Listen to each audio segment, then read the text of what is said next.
ሰላም ክቡራትን ፍትዋትን ተመልከትና ንለምውን ከም ትልሙድ ብሓድሽን እዋናውን ዝኾነ ሓበሬታ ሒዝና ናባኹም ኣቢልና ኣለና ናይ ሎሚ ዛዕባና ዝኸውን ብዛዕባ ሓንቲ ስነ-ጥበባዊት ኤርትራዊት ዝኾነት ማለት እዩ ስነ-ጥበባዊት ሓፍትና እዩ ክኸውን እንታይ እዩ ብዙሕ ናይ ኣማውታ ምክንያት ግልጽ ይኾነን ነይሩ ኣብዚ ሕዚ ሰዓት ግን ካብ ዝተፈላለዩ ሓበሬታታት ካብ ዝተረኸቡ ማለት እዩ እዛ ንእስቲ ሓፍትና ጎያ ዘይፀገበት ምክንያት ሞታ እንታይ ከም ዝኾነ ይፋ ተገይሩ ኣሎ ተባሂሉ ኣሎ እንታይ እዩ እቲ ምክንያት ናይ ሞቲኣ ንዝብል ነገር ብሓደ ክንርኢና ካብኡ እውን ኣብ ሓፍታ እውን ዝነበራ ኣረኣያን ሓፍታ እውን ኣብዚ ሕዚ ሰዓት ኣብ ከመይ ደረጃ ከም ትርከብኒ ክነግረኩም እኖማዓንቲ ደልየ እዛ ንእስቲ ሓፍትና ስነ-ጥበባዊት ኤርትራዊት ማለት እዩ ዲያና መሓሪ ሓፍታ ንሲልቫና መሓሪ ዝኾነት እዩ ስለዚ ድሕሪ ዝሓፃር መሰጋገሪት እውን ሙሉእ ትሕዝቱ ናባኹም ከብሎ ሰናይ ፃንሒት ሰናይ ምክትታል ክኾነልኩም እንዳተመነኹ ሼር ላይክ ሳብስክራይብ እንዳገብርኹም ኩሉ ሻዕ ድማ ሓድሽ ዝኾነ ሓበሬታ ናባኹም ክበፅሕ እታ ደወል ምልክት ብምንካእ ሓድሽቲ ክበፅሕኹም እዮም ሰናይ ምክትታል ሰናይ ፃንሒት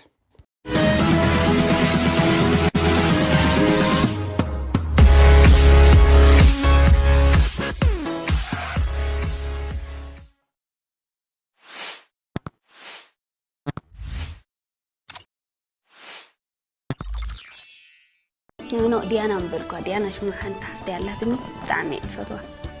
ابني حب تخشي مكبرك يعني تخليت قا حفتي من مرعخوا اوش تحدي سمو ولا بوتي الجيردي ولا جلدي ديلو جيرتا مراد كرياس مدلوكم مالتي تلم رعاسف نعفاخر يوم مدلوكم እሞ ክቡራት ተኸታተልትና ኣብቲ ምንታይ ከምቲ ዝበልኩኩም እዛ ንእስቲ ሓፍትና ዲያና መሓሪ ሓፍቲ ሲልቫና መሓሪ ማለት እዩ ኣብ ዝተፈላለዩ ስነ-ጥበባዊ ስራሕቲ እንዳሰርሐት ዝመፀት እንትኸውን ብፍላይ ድማ ናብቱ ድራማ መዋዕልቲ ኣብ ዝብል ናይ ኤርትራ ተኸታታሊ ድራማ ድማ ሓዳሽ ምስቲ ምንባራን ከምኡውን ዝተፈላለዩ ኣጋጣሚታት እውን ምክንያት ሞት ተባሂሎም ዝለዓሉ እውን ነገራት ኣለዉ ማለት እዩ ምክንያት እንታይ ከም ዝኾነ እውን ክነግረኩም ከምቲ ዝበልኩኩም ማለት እዩ ብፍላይ እዛ ሓፍትና እዚኣ ኣብቲ ዝነበረ ናይ ድራማ ተዋስኦ ብጣዕሚ ፅቡቅ ዝበሃል እጃም ከም ዝነበራን ገና ንእስቲ ጓል 24 ዓመት ከም ዝኾነት እውን ኣብቲ ብፍላይ ኣብቲ ናታ ዝተተረኸ ትረኻ እዩ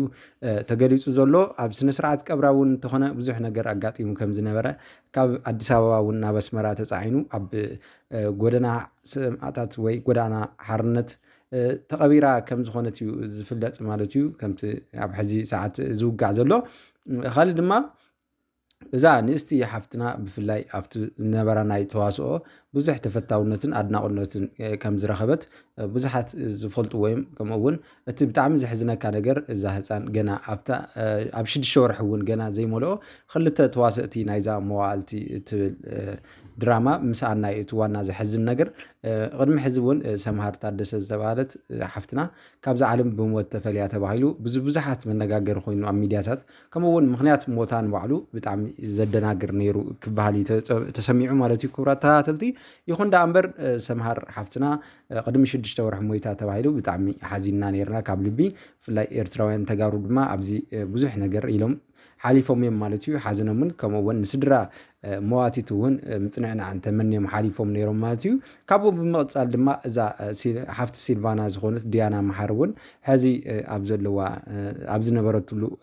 ተዋስኦ ማለት እዩ ካብዚ ዓለም ብሞት ተፈልያ እያ ተረኺባ ዘላ ሰዓት እዚ ብምንታይ ምክንያት እያ ሞይታ ንዝብል ነገር እውን ናይ ብዙሓት ሕቶ እዩ ብዙሓት እውን ዘደናገረ ኮይኑ ዘሎ ማለት እዩ ክቡራት ተኸታተልቲ በቲ በለ በቲ ግን እዛ ሓፍትና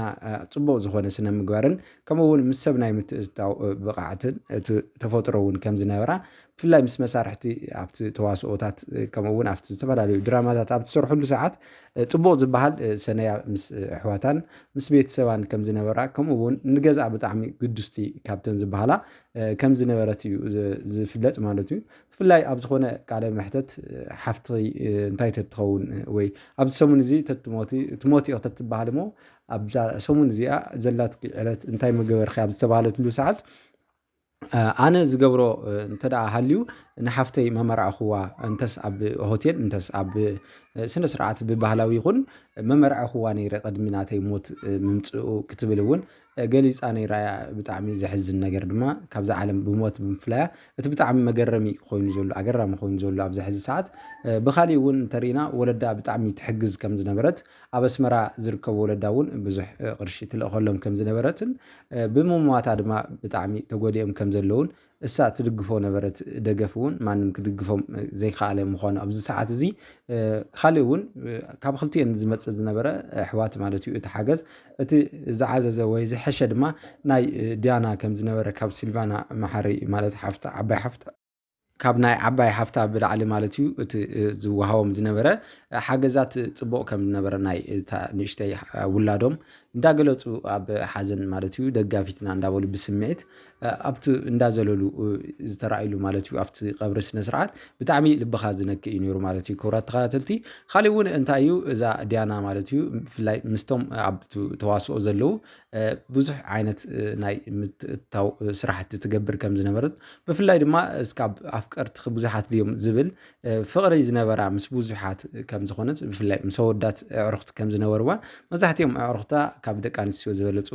ደቂ ተባዕትዮ ከም ዝኾኑ እዮም እንዳተገለፀ ነይሩ ማለት እዩ ኣብቲ ናይ ቀብሪ ስነ ስርዓታን ከምኡውን ኣብ ጎድና ዝርከቡ ፈተውታ እውን ዝብልዎ ማለት እዩ ብፍላይ ኣብቲ ቀብሪ ብጣዕሚ ዘሕዝን ማለት እዩ ብዕለት 11 ወርሒ 6 2025 ኣብ ዝተገበረ ኣብ ኤርትራ ማለት እዩ ኣብ ኣስመራ ኣብ ጎደና ወይ ድማ ኣብዚ ሰማዕታት መቃብር ሰማዕታት ማለት እዩ ኣብያ ቀብሪ ስነ ስርዓት ተኻይዱ ከም ዝኾነ ዝግለጽ ዘሎ ኣብዚ ሕዚ ሰዓት በቲ ካልእ እውን ካልእ ሽም ከም ዘለዎ እቲ መቃብር ዝናገር ሰብ እውን ኣሎ ኣነ ከምቲ ዝረኸብክዎ ግን ኣብ ጎደና ሰማዕታት ዝበሃል ማለት እዩ ሓርነት ሰማዕታት ዝበሃል ኣብኡ ከም ዝተቐበረት እዩ ብፍላይ ኤርትራውያን ዝኾንኩም ድማ ኣብኡ ከባቢ እትነብሩ ኣብ ኮመንት እውን ክትነግሩና ትኽእሉ ኢኹም እቲ ትክክለኛ ቦታ ማለት እዩ በዚ በለ በቲ ግን እዛ ሓፍትና እዚኣ ካብዛ ዓለም ብሞት ምፍላያ ብጣዕሚ ንኩላትና ዝተሰምዐና ስምዒት መሪር ሓዘን ከም ዝኾነ በዚ ኣጋጣሚ ክገልፀልኩም ይደሊ ካልእ እውን ካብ ቀረባን ፈተውታ ዝኾኑ ኣዕሩኽታ ድማ ዝተፈላለዩ ናይ ኣብቲ ቀብሪ ማለት እዩ ጉንጉን ዕምባባን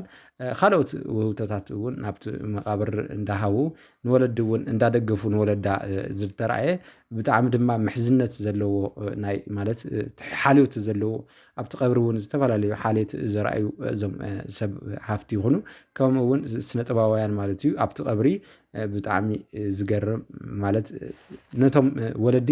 ሞራል ክኾኖም ዝኽእል ነገር እንዳገበረ ነይሩ እቲ ናብ ቀብሪ ዝመፀ ስነ ጥበባዊ መብዛሕትኡ መሓዝቷ ማለት እዩ እዚ ድማ ዝበራታታ እዩ ከምኡውን መሪር ሓዘን ከም ዝተሰምዖም ካብ ገጾም ዝልለ እንትትኸውን ብጣዕሚ ዘሕዝን እዩ ክቡራት ተኸታተልቲ ማለት እዩ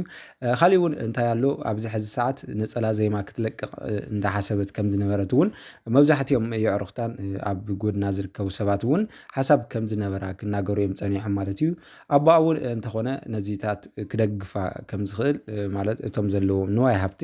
እንስሳ ይኹና ካልኦት እውን ሸይጠ ክሕግዘኪ እንዳበለ ይናገራ ከም ዝነበረ ናብቲ ስነ ጥበብ እውን ገና ሓዳሽ ምስቲ ምዃና ናይ ወለዲ ደገፍን ከምኡውን ናይ ካልእ ናይ ኣሕዋታን ናይ ቤተሰባን ደገፍን የድልያ ከም ዝነበረ እውን ዝገለፀ ወላዲኣ እታ ኣዲኣ እውን እንተኾነት ኣብዚ ሕዚ ሰዓት ብጣዕሚ ሓሚማ ዳርጋ ምባል ይከኣል እዩ ሞራላ ብጣዕሚ ወዲቓ ምክንያቱ ውላድ ፍሉጥ እዩ ንወላዲኡ ክንደይ ናይ ሸኽሚ ከም ዝኾነ ወይ ድማ ክንደይ ናይ ሓላፍነት ከም ዝስምዖ ማለት እዩ ወለዲ ኮይንና ክንሪኦ እንተለና ብጣዕሚ ዕዙዝ ዝኾነ እንታይ ይባሃል ሞራል ክሰብረካ እስካብ ዝኽእል እዩ እቲ ሓዘን ዝስማዓካ ማለት እዩ ንወለዲ ብፍላይ ወለዲ ንፈልጦም ኢና ከመይ ዓይነት ሞራል ነይርዎም ኣብ ከመይ ደረጃ ከም ዝወድቁ ድሕሪ እቲ ሓዘኖም ማለት እዩ እና ነዚታት እዩ ክቡራት ተኸታተልቲ ልዑል ደገፍ ክንገብረላ ይግባእ እዞም ወለዲ ናይዛ ሓፍትና